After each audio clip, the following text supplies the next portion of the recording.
안녕하세요. 작가의식택TV 이작가입니다. 보통의 우리 초등식이 국어 과목 하면은 독서에 집중해 나가죠. 독서, 책 읽기 혹은 독서 학원을 다니기도 하고요. 초등식이 같은 경우는 읽기, 이 독서, 읽기에 집중해 나가는 경우들이 많다는 거예요. 보통 이제 많은 분들이 초등시기의 국어 공부의 전부는 읽기이다 라고 이렇게 생각하는 경향들이 많습니다. 그런데 저는요, 여기서 읽기가 전부가 되어서는 안 된다. 반드시 읽기 플러스 쓰기까지 세트로 가지고 가셔야 한다. 이 말씀을 드리고 싶습니다. 저는 현재 초등생들, 중등생들 글쓰기, 논술을 지도하고 있는데요. 그런데 실제로 학생들을 만나보면은 학생들이 어떤 글쓰기 어떤 수준을 보고 놀라게 되는 경우들이 많습니다. 기본적으로 어떤 문장 형식을 잘 갖춰서 글을 써 나가는 것 자체를 힘들어하고요. 어떤 맞춤법도 그렇지만 어휘의 쓰임을 제대로 잘 파악하지 못하고, 그리고 어떤 글의 구조라든가 어떤 흐름, 문맥의 흐름 잘 파악하지 못하고 기본적인 어떤 글을 바라보는 힘이 부족하고요. 이런 경우들이 정말 많거든요. 그런데 그나마 저를 찾아오는 학생들의 경우는 그래도 이제 학부모님들이 좀 관심을 갖고 집에서 어떻게 독서 활동도 이어오고 글쓰기도 해 나갔던 그런 좀 관심이 있는 글쓰기에 있어서 그런 친구들이란 말이에요. 그렇다면은 실제 학교 현장에서는 어떨까?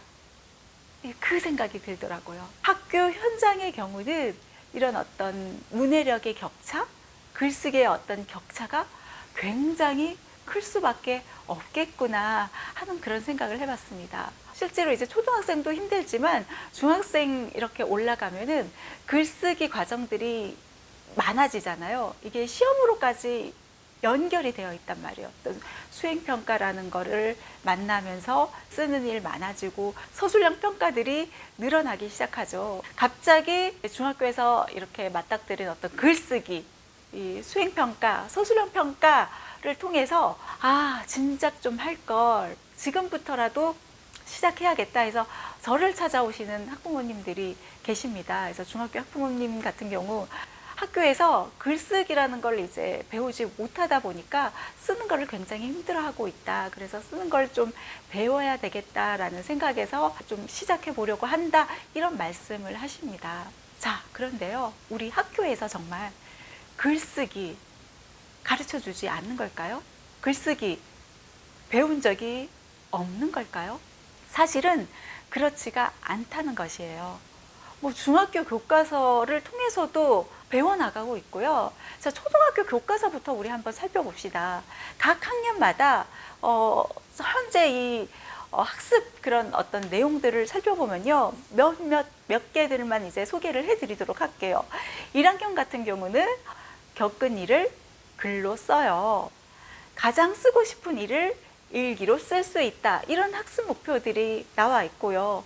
2학년 같은 경우는 친구를 칭찬하는 메시지 보내기, 칭찬 쪽지를 쓸 수 있다. 인물의 말과 행동을 표현할 수 있다. 그리고 3학년, 다른 사람에게 마음을 전하는 글을 쓸 수 있다. 4학년, 시를 읽고 느낌을 표현할 수 있다. 5학년, 책 내용을 간추리고 생각을 나눌 수 있다. 6학년, 자신이 쓴 글을 고치고 공유할 수 있다. 이렇게 몇 가지만 이렇게 소개를 해드렸는데 1학년부터 사실은 6학년까지 글쓰기 교육이 이루어지고 있다는 것입니다. 그런데 이제 친구들 얘기를 들어보면 쓰는 거 배운 적이 없어요. 이런 이야기를 하는 경우들이 많습니다. 그렇다면 도대체 왜 배운 적이 없다고 말하는 걸까요? 우선은 아이들이 정말 글쓰기는 이렇게 쓰는 거야 해서 일일이 가르쳐 주지 않았기 때문에 그걸 배운 적이 없다고 이렇게 받아들이는 경우가 있는가 하면은, 그리고 또 하나, 아이들은 배운 것들을 금방 잊어버리게 된다는 거죠. 그래서 우리 학생들 공부해 나갈 때 반복 학습을 하는 이유가 여기에 있습니다. 분명히 선생님은 가르쳐 줬는데 배운 적 없어요. 수업 시간에 집중하지 않았을 수도 있고요. 그리고 배운 거를 바로 또 잊어버리는 경향이 있다. 그리고 또 하나 더 오늘 제가 이제 말씀드리고 싶은 부분인데요. 그것은 바로 읽거나 들어서 아는 것과 그리고 직접 써보는 것은 너무 나도 다르다는 것입니다. 읽거나 들어서 아는 것. 선생님이 무언가를 막 이야기하면 고개를 끄덕입니다. 그런데 한번 써봐. 선생님이 이야기한 거 써봐. 했을 때 써내는 학생들 그리 많지가 않거든요. 우리가 어떤 인풋의 어떤 과정도 필요하지만 사실은 정말 제대로 아는 것은 결국은 어디에 있다? 바로 쓰기에 있다는 것입니다. 저는요, 이 쓰기를 운전에다가 좀 비유를 해드릴까 합니다. 자, 우리 운전 배울 때 어떻게 합니까? 이렇게 하는 거고, 이렇게 하는 거야 하면서 막 운전 이야기해주고, 책에서 막 설명해주고, 읽고, 어떤 뭐 필기시험 보면서 이제 문제 풀고, 그러면은 운전하는 방법, 이해가 쏙쏙 잘 들어오던가요? 읽고 듣는 것만으로 운전 제대로 잘 할 수 있을까요? 읽기, 듣기로는 충분하지 않다. 결국 우리 운전 배워나가는 거 무엇을 통해 배워나가나요? 도로주행, 밖으로 나가서 정말 운전을 해보면서 직접 해보면서 운전하면서 부딪혀 봐야 좌회전, 우회전, 교통 흐름도 이제 살펴보고 스스로 판단할 수 있고 제대로 운행해 갈 수 있는 것이잖아요. 우리 글쓰기 또한 마찬가지라는 겁니다. 그 글쓰기는 또 무엇이다? 어찌면 국어 공부 또한 마찬가지라는 거예요. 인풋으로만은 충분하지 않다. 반드시 아웃풋이 있어야 한다. 그 아웃풋이 대표가 무엇이다? 바로 쓰기이다. 필기 시험을 통해 가지고 우리가 이제 이론적으로 이제 운전하는 것들을 달달달달 암기하면 뭐해요? 그 위에 금방 한순간에 어느 순간 휘발되어 버리잖아요. 그런데 정말 몸으로 부딪히고 도로 밖으로 나가서 운행해 나가다 보면은 실전에서 몸으로 익히고 적용시키면서 그렇게 우리가 운전을 배워나가듯이 우리 공부 또한 반드시 아웃풋의 과정이 있어야 한다는 겁니다. 다시 말해서 쓰기의 경험이 중요하다. 쓰는 게 익숙해지는 그 경험이 많아야 한다는 것이에요. 우리 예전 학창시절 한번 떠올려 봅시다. 예전에 제가 다니던 학창시절에는 일기쓰기 있잖아요. 일기쓰기가 매일매일의 과제였어요. 하루에 한 번씩 꼭 써야 했어요. 그렇게 쓰기가 익숙해지도록 하는 그 경험이 학교 과제에 늘 있어 왔다는 거예요. 그런데 요즘 친구들 어떻습니까? 보통 뭐 일기 쓰기 과제가 있다 치더라도 일주일에 2편 혹은 1편 정도 써 내려갑니다. 아니면 아예 쓰기 과제가 없는 경우들도 있고요. 그렇게 쓰는 게 익숙하지 않다는 거예요. 그리고 저희 학창시절 같은 경우는요, 교내에서도 글쓰기 대회라는 게 있었거든요. 이 글쓰기 대회의 어떤 효과라는 거는 어떤 경쟁심을 만들어준다는 거예요. 우리 반에서, 우리 학교에서 최고야. 그래서 경쟁하면서 누가 더 잘하나, 잘해보려고 노력해 나가게 된다는 거죠. 그런데 이렇게 쓰기 경험들이 점점 이렇게 줄어들고 있지 않나 하는 그런 생각을 해봅니다. 그리고 쓰기만의 문제일까요? 우리 인풋의 과정 안에서도 우리가 어떤 책을 읽기보다도 어떤 교과서를 읽기보다도 우리가 익숙한 어떤 문자, 소통 무엇이던가요? 바로 카톡 혹은 문자 보내기에 익숙해져 있죠. 문제는 이런 어떤 카톡을 통해서든 어떤 문자를 통한 이런 소통들이 좀 정리가 안 되어 있는 경우들이 많다는 거예요.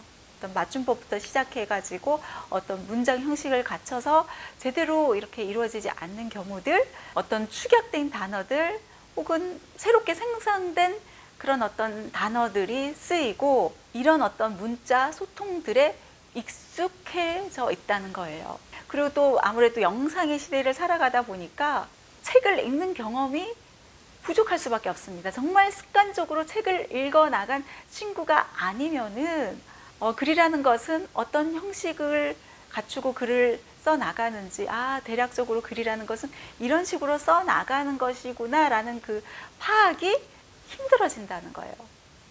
왜냐하면 그 글을 접해본 경험이 적기 때문에. 영상의 시대를 살아가는 친구들에게는 더더욱 그럴 수밖에 없다는 것이죠. 그리고 문제풀이에 익숙해진 아이들. 보통의 이제 문제풀이들, 무언가를 묻고 무언가를 답하고, 이게 아주 간단 명료하게 묻고 답하고 이런 문제에 길들어진 친구들인 경우는 글쓰기 또한 그런 식으로 접근해 나가려는 어떤 경향이 있다는 거예요. 그래서 어떤 글의 어떤 맥락을 바라보지 못하고요. 전체적인 어떤 흐름을 바라보지 못합니다. 그래서 전체적인 어떤 글에 있어서의 핵심을 찾아내지 못하죠. 그래서 전체적인 숲을 바라보지 못하고 나뭇가지에 달려있는 어떤 답변들을 다는 데만 신경을 써 나가는 거예요. 격가지의 어떤 물음에 대한 답을 이어나가려는데 집중해 나간다. 사실은 그 핵심을 바라봐야 하는데, 중심 문장을 찾아내야 하는데, 중심 내용이 무엇인지 찾아내고 그 안에서 답을 찾고 풀어나가야 하는데, 그 뒷받침 문장의 어떤 세세한 것에 대해서 파헤쳐서 그것에 대한 답을 찾아가려고 노력한다는 것이에요. 그런 경향의 친구들이 많다는 겁니다. 그리고 구성을 간과하고 있다. 저는요, 책을 구입할 때 혹은 아이들의 어떤 교과서를 이렇게 살펴볼 때 항상 먼저 체크하는 게 있습니다. 무엇을 바라보느냐 하면은 가장 앞에 나와 있는 그 목차들을 살펴봅니다. 그 목차들을 살펴보면은요, 전체적인 어떤 글의 흐름을 바라볼 수 있게 됩니다.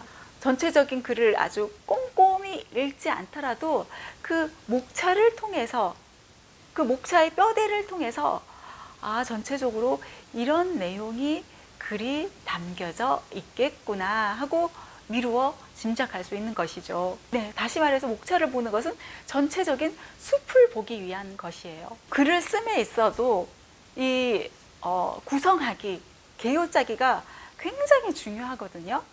네, 생각들을 분리시키고 그것들을 어떻게 순서를 잡고 어떤 식으로 배치해가지고 글을 만들어내느냐의 그 과정인 거죠. 전체적인 어떤 주제를 잡고 그 어떤 방향성을 잃지 않기 위해서 개요짜기가 중요하고요. 그리고 어떤 식으로 배치해서 순서를 잡았을 때 가장 효과적으로 전달해 나갈 수 있느냐가 결정이 되거든요. 그래서 이 구성하기가 굉장히 중요한데, 이 구성하기의 중요성을 놓치는 친구들이 많다는 거예요. 그런데 사실은 구성하기를 다 끝내면은 거의 글쓰기의 7, 80%는 다 끝냈다 할 수 있거든요. 그 다음이 굉장히 쉬워진다는 겁니다. 앞서서 얘기했죠. 글쓰기 어쩌면 운전하기와 비슷하다.